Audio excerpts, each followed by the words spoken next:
is magnetic. The pan decided it really liked it, so that's the secret ingredient in my sauce.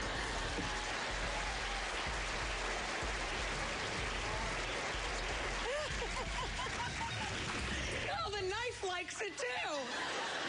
Fabulous. That was a look at a fun moment from Rachael Ray. The one and only Rachael Ray is with me now. That was very Julia Child. You know how she would just sort of... Exactly. Yeah, I mean, that's what I love about, you know, the show and your show and this show is that we leave in all of the conversation, exactly. all of the mistakes. You know, if things get boring, we just sort of pound this again.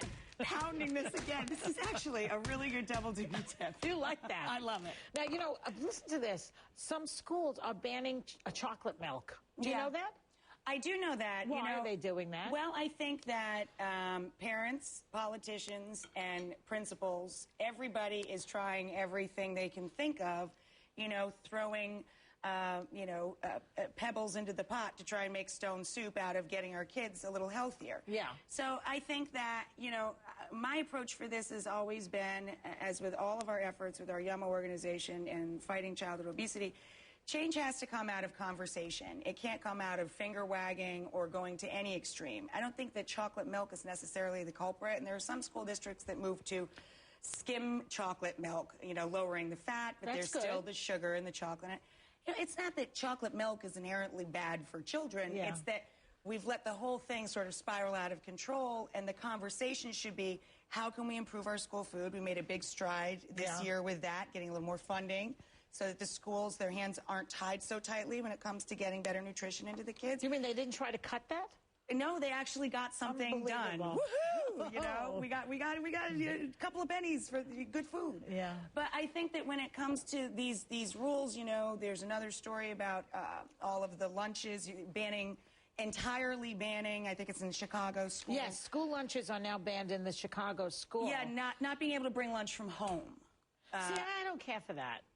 I don't like that rule because, first of all, when I was a kid, I used to bring, okay, it's hard to carry pasta fazool in a bag, but still, I used to bring my lunch to school every day. Me too. Because I didn't like the lunches that they had. Yeah. So why did the mothers have to follow those rules? Again, I think that it's about taking the conversation to an extreme when maybe they didn't have to go quite that far. What if they sent home a document that said, you know, we're trying so hard to help our kids and fight obesity rates and the diabetes rates. You know, why don't we agree as parents and a community, let's try and send the kids to school with these healthy snacks and make suggestions and give them some dietary suggestions for the lunches instead of just taking them out. This is like too much intrusion, I think, in the parents don't like it. Yeah, well, I think that that's the problem, that everybody is trying so drastically to turn a worsening tide. I think that it's always meant with the best of intentions, but you got to go back to conversation instead of these extremes and the finger wagging, the name calling. What about this high fructose corn syrup they keep talking about? They're saying that's the reason that the chocolate milk is so fattening. Yeah, and it's in foods that you wouldn't imagine to look for it in. You know, a mom has to be literally a rocket scientist to go grocery shopping today. Like, she could bring home something that looks like whole wheat bread or whole grain bread. When you read the label, it could have high fructose corn syrup. You have to know how to read the labels. You have to really be cognizant of where every single thing comes from that you're bringing home. Yes, even the fruits and vegetables, even the raw fruits and vegetables. You know, there's so much to know. You know, when to buy organic, when not to buy organic, what organic means. The problem is organic is too expensive.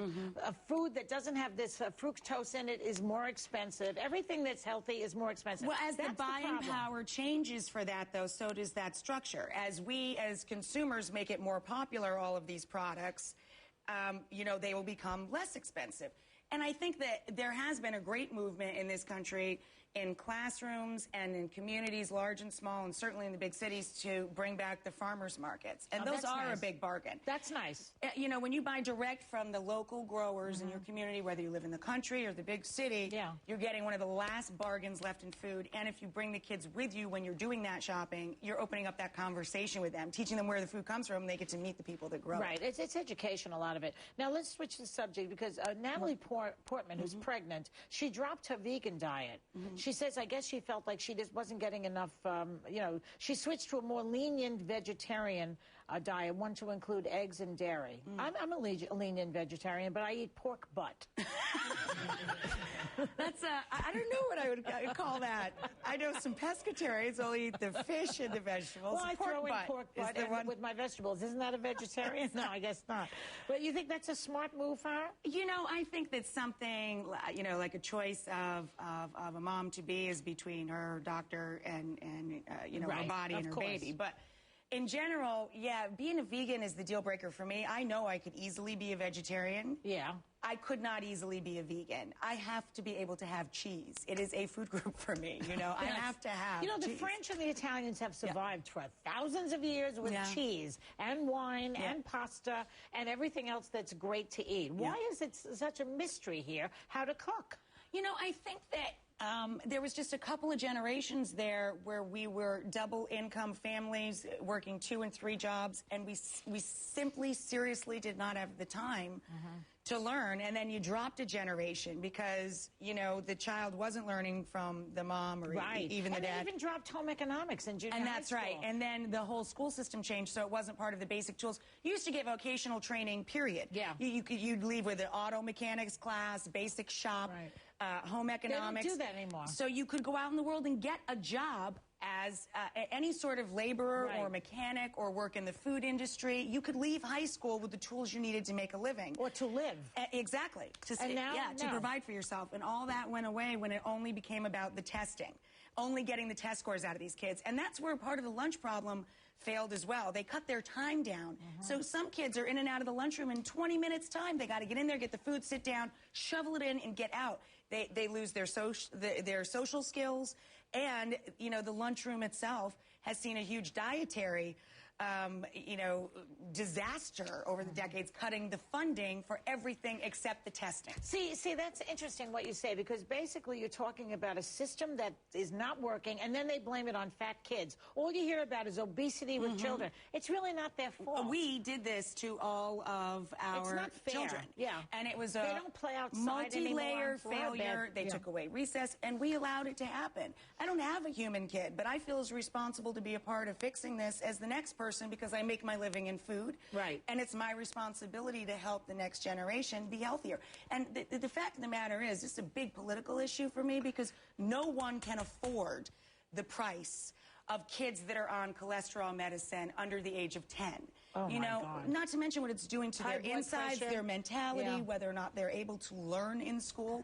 All of this is affected by the nutrition that those kids are getting. That's true. A lot of times, too many carbs can get you like in a groggy state, and you can't think. Or being, you know, at school, you live in a low-income family, you don't have breakfast at home, and there's no breakfast program there. Having to work all day, you know, with nothing up, no fuel to go on. Okay, I'm going to just switch now to Jennifer Lopez. She's just been named the most beautiful woman in the world by People magazine. I guess they haven't seen us lately. But she's 41. She says she feels better and smarter now than she did in her 20s. What do you think about that? Where were you at in your 20s? I don't even vaguely remember last week, let alone a couple decades back. But being over 40, I am thrilled that a woman over 40 is on the top of that list. I think it gives it a little perspective. And, you know, knowing her a little bit as I do, I think she's as beautiful on the inside as she is on the out. And I think that's have you x-rayed her? How do you know? I haven't x-rayed her. But the amount of time she spends with the audience, you know, before and after when she's doing a segment or something, the fact that if she really loves something in the green room, she'll ask for a little extra to take home to her husband. You know? You mean when she comes on your show? Yeah. She's so just really sweet backstage. to everyone. Yeah, they're great to people, as are you. Yes, and some people are not, right? But you won't have to name who they are, but some people are not. Some people do surprise you, yeah. Demanding and diva behavior, male and female. Not really demanding so much as it just surprises you that there's a difference between who they are in your head, you know? Yeah. That's why I love, actually, the flip side of, you know, our content is to have our own viewers as a large part of the contributors to the talk show and to the magazine. I like the human labs, you know, when our own viewers are test driving different products or, you know, promises that beauty products make or something. I like having conversations with people, you know, that point out literally anybody could be a Rachael Ray, you know, because it flips that table around. We like to have those people on and make them feel like rock stars, and then when the rock stars come on, sometimes it's surprising how different they are than what you imagine. I don't know that everybody can achieve what you have, Rachel. It's not that easy. Your whole story is not what... I think anybody can in this country, because it still is a place where if you work really hard and... Well, there's a certain amount of luck. Oh, there's an enormous amount of luck. A certain amount of talent. Absolutely. There's a certain amount of geography involved, although you started in Buffalo. That's not exactly the Upstate hub. New York, yeah. Yeah, that's not exactly the center of the industry. No, in fact, none of the stuff, the TV stuff and all that happened until after I moved back to the country. I wasn't living in New York at all. I don't mean specifically, you know, being on TV. But successful at what you want to do. But exactly. Right. Whatever it is you are deeply, you know, passionate about, if you work really hard at it, I do believe that this is still a place where there is unique opportunity. How much tofu is in here? Not a lot of tofu. I'm not a huge tofu head. Well, really, the last two letters of the word tofu, that pretty much sums up my feelings about tofu. The new and improved version of her magazine, Every Day with Rachael Ray, is on newsstands now. We'll be back in a minute. Thank you, sweetheart.